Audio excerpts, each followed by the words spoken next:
2012, a celebratory year for Britain as it hosted the Olympic and Paralympic Games, but also a memorable year for the country's royal family. This year, Queen Elizabeth II marked her 60th year on the throne in style, with 4 days of Jubilee celebrations at the beginning of June.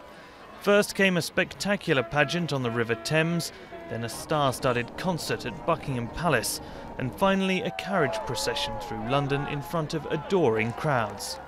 I think everyone would agree that the royal family has had a great year. I mean, the Queen's popularity has never been higher, and of course news of a royal baby doesn't just excite us here in the UK, it's something that the whole world gets interested in. The Jubilee is the highlight in my estimation, followed by the Olympics and the spirit that has given to Britain. The only dampener at times being the British weather and another health scare for the Queen's husband, 91-year-old Prince Philip.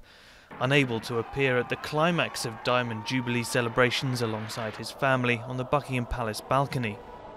While the Queen and her consort embarked on a tour of the United Kingdom, other members of the royal family travelled to the 4 corners of the Commonwealth.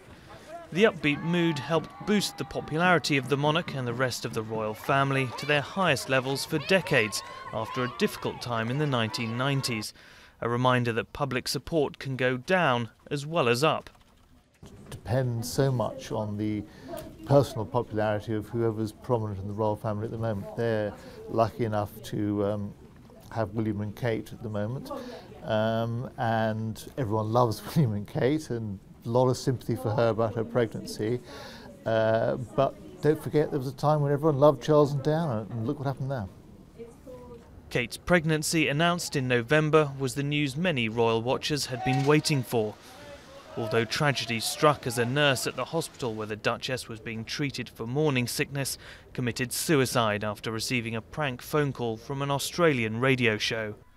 When Kate's child is born, whether a boy or a girl, it will become third in line to the throne after Charles and William. 2013 then will be another eventful year for Britain's royals. As for the Queen, the palace has said she will never abdicate, but is likely instead to allow the younger royals to take on more of her duties.